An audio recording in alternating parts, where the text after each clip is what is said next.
Yes, hello and welcome to Footy Talk for your Mondays. Boy, it was a massive round 6 in the AFL. Big news stories everywhere, and Harley Reed. I'm in love. I'm in love with this man. He's outstanding. I can't wait to watch him play. He's going to have an incredible career at the West Coast. Lots on the agenda today. Essendon, Hawthorn, the Cats, Zach Butters, and I'm really looking forward to discussing it with this man who dominated in the red and black for the best part of a decade, played in some of the biggest games, or at least Anzac Day, which is just around the corner. It's David Zaharakis. Hello to you, Zacka. How are you, Clarky? Going well, mate. Geez, you're looking fit. You come in here and then you just took off your jumper before and half your T-shirt came. And I saw not like only a 6-pack. You've got a 12-pack, mate. You are in absolute fine form. Here I am eating donuts for breakfast. And you're like a man over there. You are in fine fettle. Thank you for that. I've got an Ironman in Port Macquarie in 2.5 weeks, so Yes. I'm fully prepared for that at the moment. Just keep that shirt, keep that rig of yours under that shirt, please. You're making me very, very jealous. Mate, what a round. Yes. What a round of football. Where do you want to start first? Now, the journalist in me has got the media bus parked at the Western Bulldogs. Yes. Because... What is going on? Well, the CEO said last year they're a top 4 list. And then went to Bevo. They got done by your Bombers. And we'll get to them in a second.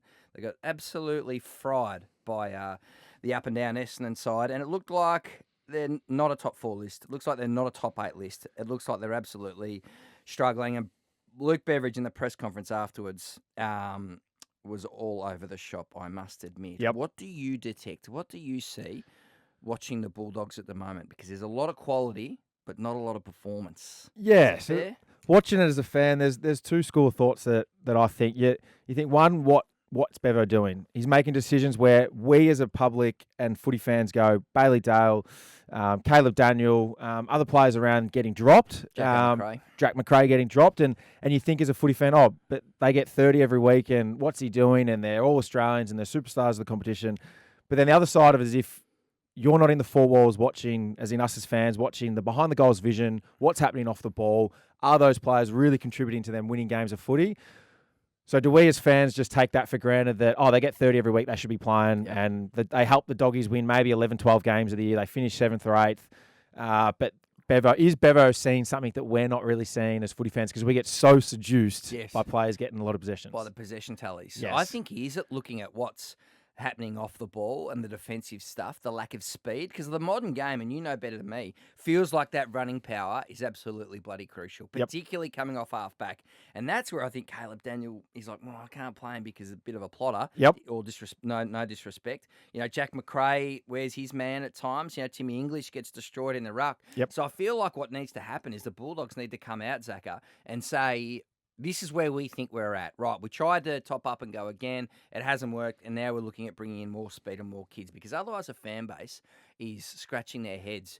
What do you think's happening in the locker room? What happens in the locker room when... And, mate, to be honest, given your 10 years at Essendon... Not great, is it? Yeah, more ups and downs than a yo-yo, I'm telling you. So you pick the period that you want to reference. But what's it like in the locker room when your club's sort of heading one way, the performance isn't stacking up, and there's just a whole lot of confusion? How do you guys feel in that moment? It's quite hard when you're going through that stage because the expectations of either yourself, the club, the fans, the media are one thing, and what you are getting is not results on the weekend. Players are struggling. As a senior player, sometimes through that time, and even me, and I reckon in about 2015, you think you might be getting dropped and the coach is protecting you and playing you. And as a you can tell through the list, younger players would be looking at that thinking, when am I going to get a game? Why aren't I getting a game? I'm performing in the VFL.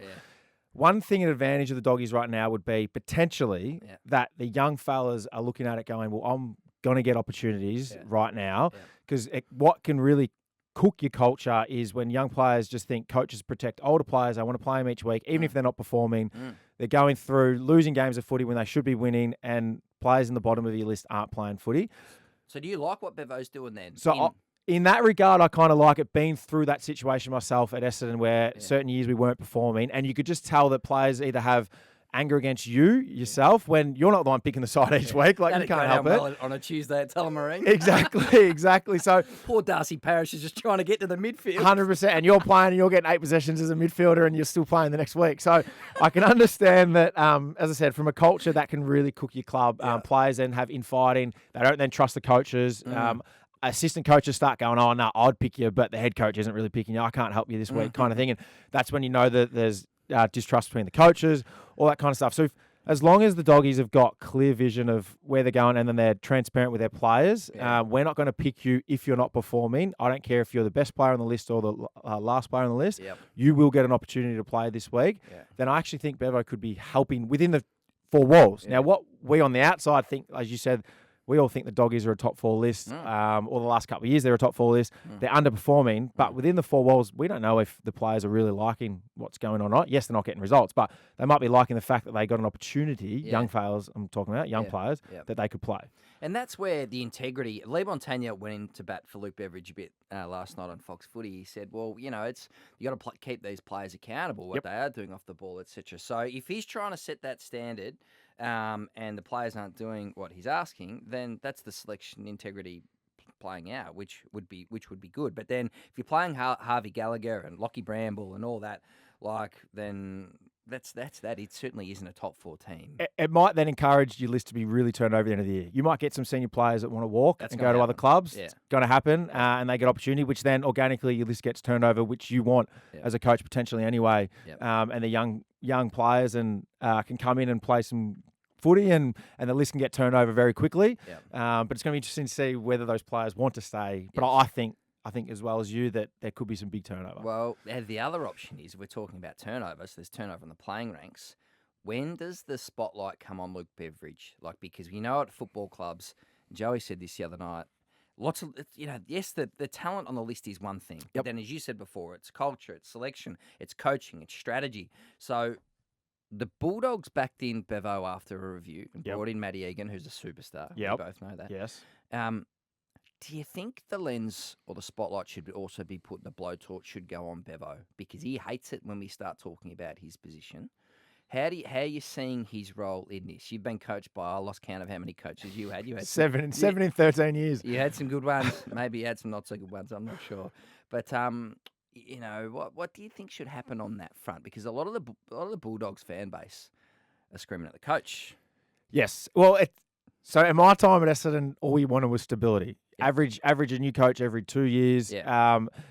And all you wanted was one coach to coach for 6, 7, 8, 9 years. Now, the Doggies have had that in Bevo. He's been there a long time. Yeah, 11 years, I think. It does get to the point where you're listening to the same voice and not much is changing. And yes, coaches can bring in people like Matty Egan and change over, whether it's performance coaching, fitness staff, assistant coaches, but you are still listening to the same one voice. Start to tune out. Start to tune out. If you have senior players who have played there a long time, potentially they do need a new voice. Now, I'm not here calling out for Bevo's name to be sacked or anything like that, but I'm just saying there is a time as a player that potentially you listen to the same voice and the message is not getting through. It doesn't matter if they come at the start of preseason and say, all right, boys, we're changing it up. We did this the last couple of years. We're changing it up. Yeah. It's clear that since their 2021 grand final, they're going backwards and not improving in that regard. I think if Luke Beveridge was to become available, he'd be an attractive proposition. I agree with that. Like 2016 premiership coach. I think he's got a lot to offer, but maybe you can reach the end of the road. So now the club and the board are looking at that. They got spot fire over here in the playing ranks, maybe in the locker room. They got to have a look at the coach. It's just a massive period of assessment. They come out and play the Saints on Thursday night, who have some of that running power that the Dogs are missing. And Ross Lyon, I think, is working miracles. Just quickly, how in the hell did they get 1 point, fell 1 point short of GWS? You look at their team on paper, Zacka. Not only do they have half the side stacked with top 10 picks, it's top 5 picks. Kelly, Canelio, Cadman. It's unbelievable. Hogan, it's an extraordinary side. Sammy Taylor's the best defender in the competition. But you look at St Kilda, they don't have the draft riches. So I think in terms of coaching, I think Ross Lyon is coaching the absolute socks off the joint to be getting that team to be that close. Because what happens when they actually do get some top 10 talent in the club? Are you glass half full or glass half empty on the Saints? I'm glass half full. I looked at their results this morning because I was thinking that as I was driving in, and They've lost 3 games this year by 1, 4, and I think it's 8 points. Yeah. So they could be easily 5-0. They Yeah. could be 0-5. Super competitive. Super competitive in games. And Ross Lyon over the last 20 years, for me, him and Bomber Thompson are the two that get the most out of a list with what they have. Geelong end up obviously having superstars, but Bomber was an unbelievable coach tactically. Yeah. And whenever I just listen and hear Ross Lyon talk, You hear Bomber? I hear Bomber, and it's the ins and outs of the game, the tactical, the strategy about the game, just how the game can unfold. I remember just Bomber could change mid-quarter exactly what was happening in the game, and I just feel Ross Lyon gets the best out of a list that he is dealt with. Right now, St Kilda, yes, they're 2-3, but they could have easily won the other 3 games that they've lost. You feel embarrassed talking to Ross about footy sometimes because, Ross, you see that, contested possession down on blah, blah, blah. And you go, and then just spit out some unbelievable thing, which you just unpick the whole game in like 7 seconds. But I'm Mark Thompson. I was genuinely scared. I used to report at the Geelong Advertiser as a kid, cutting my teeth when Cats were 2006, 2007, 2008. I was so scared of him. I talked to him sometimes, a little bit of weed come out. So, so how did you go coaching by? Because I found him incredibly intimidating at times. And sometimes he wouldn't even talk to you. He'd just make a noise. That's exactly right. He would ask you a question in a team meeting and you would answer it. So Bomber used to have this rod that we used to point at, basically point on the whiteboard. It'd be a rod. It'd be like a fishing rod, right? Like a teacher. And Bomber would just whack it on the ground and he'd ask you a question, look dead you in the eyes, and you'd answer it and he'd just go, while tapping it on the ground. So he didn't know if it was the right answer or not, and then he'd just move on to the next person. So he left you on absolute eggshells walking around the footy club. And you're right, you might not have spoken to him for a month. Yes. He just would have walked through the door, looked at you, made eye contact, and doesn't help when he's carrying a stick around. I'm telling you, that stick was a weapon. It was Bomber's fishing rod. It was quite funny. You did quite well under him. I know. Yes. Shit was going pretty crazy at the time. Yes. You did quite well under him. Should have won a final. Yes. North Melbourne beat us by that one. Yep. Some defensive issues from memory. Yes. I think I was in a press conference once. We were 5 goals up in that elimination final and lost. So was that thanks for bringing that up. Sorry, those was memories. that the Drew Petrie? Yes, Drew game? Petrie, yep. The Frank the Tank. Yep. We asked him, I remember asking him in a press conference, what happened? We said, well, have a look at our defence. It's still going, isn't it, at the moment? 10 years later. We haven't been able to do it for about 10 years. So. Yes, it's still like that, isn't it? Oh, my God. Let's talk about not Dustin Martin, the new Dustin Martin. Harley Reed. Yes.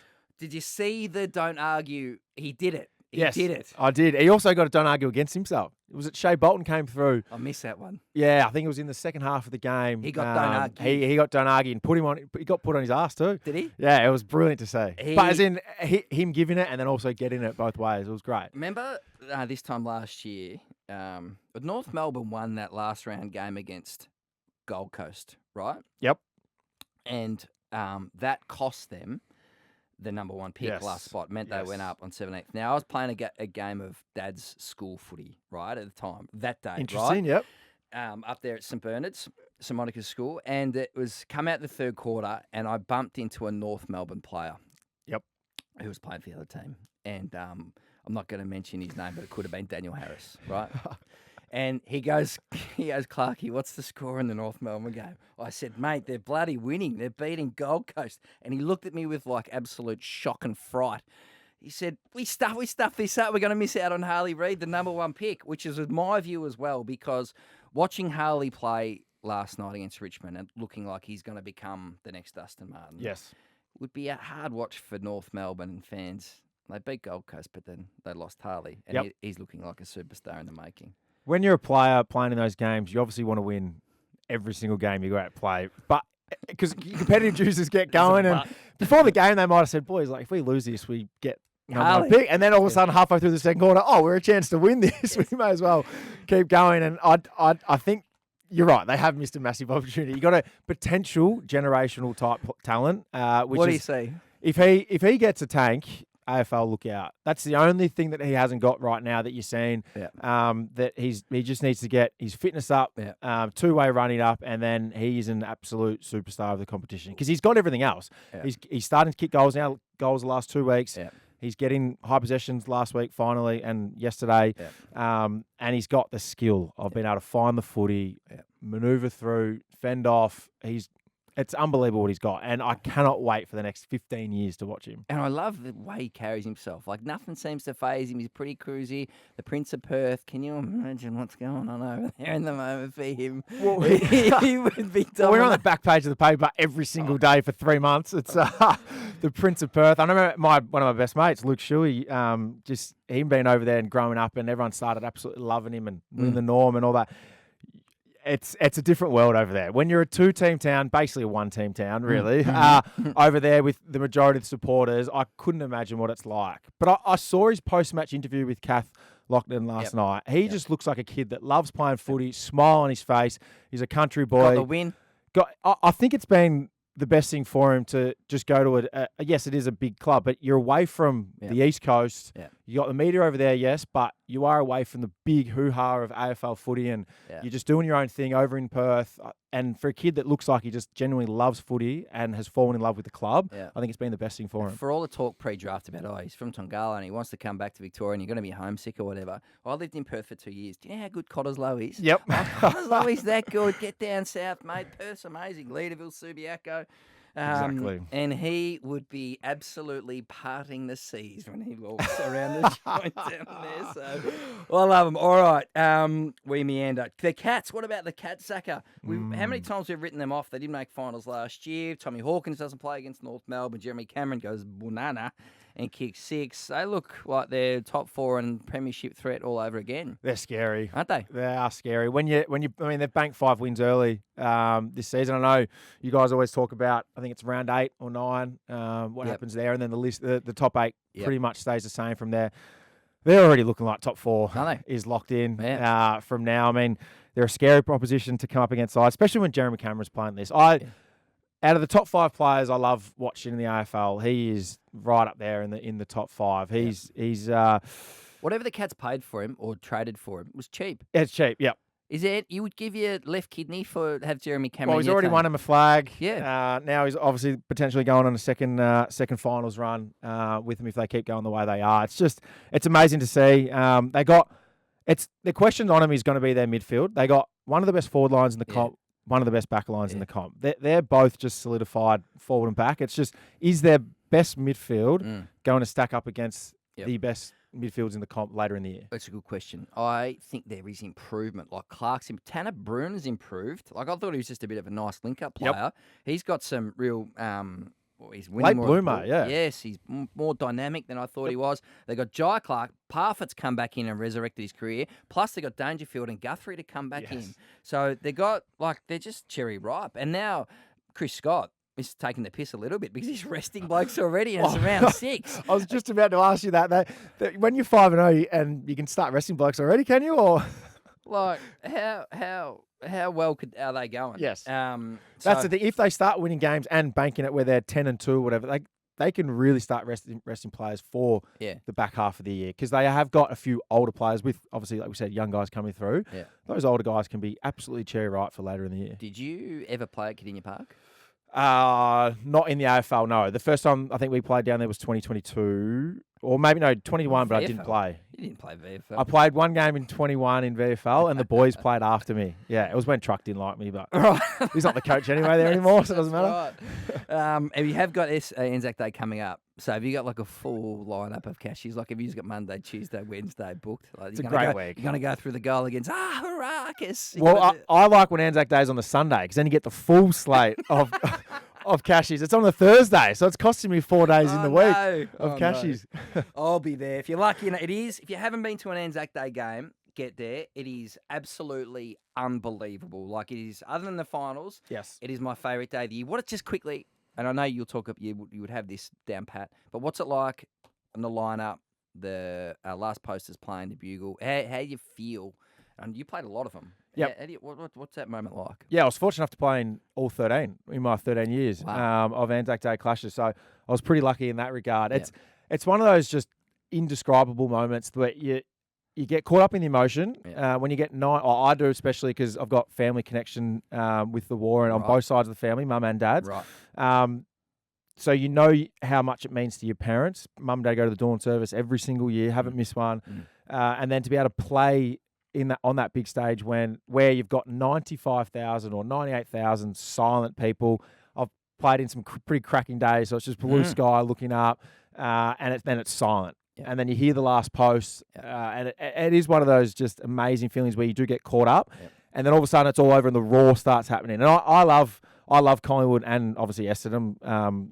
Goes without being saying that the fact that their crowd's just so respectful, so loud when it's time to just roar, and you get caught up in that emotion. During my time, I think we won 3 out of 13, I think, in my time. But even in those games when Collingwood starts getting going and chanting, as a football like tragic and fan, and even though I'm playing at the moment, you get caught up in that whole Collingwood or when Essendon go off, and just the whole occasion. I absolutely love playing in. You did that. One of the 3 that you won. You did. Well, 2 of the 3. I'd say Anzac Day medal, and the other one. Maybe we'll get to that. We'll get to that next time. We have run out of time here, Zacka. Zach Butters cleared by the MRO, but Matt Crouch 1-game suspension for Adelaide. Now, my view of this is that Butters, the difference is Butters made a genuine play on the ball, bent down with his hands. Now, he did run a red light and come through at absolute high speed. So he did push the boundaries with the velocity of the contest, but because he made a genuine play on the ball, that's what gets him off. The difference with Crouch, he comes in, tries to bump and brace before he then goes to pick up the ball. So that's the difference. Crouch wasn't making a genuine play on the ball. Butters was. So that's why the difference is in the two. But I can understand why it is confusing for footy fans. I would say, to counter that point, that Crouch is making a play on the ball, but his pre-movement is to bump and then come back. So clear space, protect the space, protect where the ball is. So we get taught, in my 13 years at Essendon, we get taught 2 techniques. One is turn your hips and pick up the ball simultaneously as you're either hitting the bag or in a game hitting a body.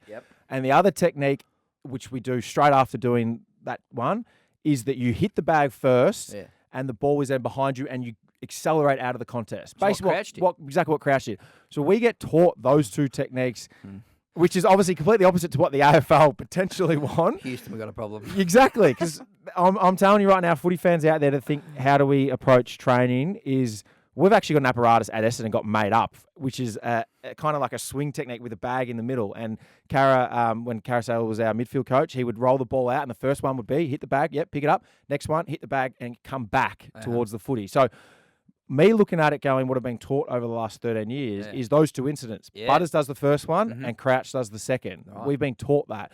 Now, the 2 players going in, they go in with their hands kind of in front of them and just head over the footy, which is what you get taught as a 10-year-old. So it's interesting that 2 players potentially with poor technique and then 2 players with technique we get taught. But what the AFL are coming out saying, you can't do that anymore, where you go, changed. We don't think you're making a play at the footy if you do hit the body first, then come back. Whereas I'm taught that is making a play at the footy. You've got to come back. Need some reprogramming then, Zacka. I think so, yeah. The AFL need to come out and say potentially you can't hit the body first and come back to the ball. I don't know. But I think the Butters one was definitely that simultaneous one, which you see in a lot of times where he actually had really good technique. And Bailey Banfield may have just gone arms first rather than turning the body. But they're split-second decisions. I don't know. It's a very hard one. It's not a good look when you hit someone with your hip into their head. But as I said, I don't know. Last 13 to 15 years, you've always been taught to turn your body. Did Blake Carousel really make like a bag swing? It is, mate. You should, if you go down to the footy club next, try and peek into the hangar. Down in the back corner, there'll be an apparatus that's like a swing, and there is a bag, like a boxing bag, which is a tackle bag kind of thing, hanging off it. And they do maybe 100 ground balls each before training. It's a swing. Carousel. It's on wheels. It's a swing, and then you lock it in place. He made this thing. He made the team manager, or whatever, at the footy club make this for the footy club. So in 2021 or whatever, we rocked into training one day and all of a sudden there was this swing apparatus there. No, he was so clever with his building skills. I know. David Zaharakis, you've been absolutely bloody magnificent. You've got a big couple of weeks coming up, so enjoy the cashies, mate, and the Anzac Day respect. The AFL and its fan base does it so incredibly well. That's all for Footy Talk on a Monday. You know it's the place for all your latest news, interviews and analysis from the world of AFL. Tomorrow, we got the St Kilda Mafia coming in. That's Lee Montagna and Nick Rewalt from Texas. So they will be all over the latest in the footy world. Zacka, thanks so much for joining us. Thank you. We'll see you next time on Footy Talk.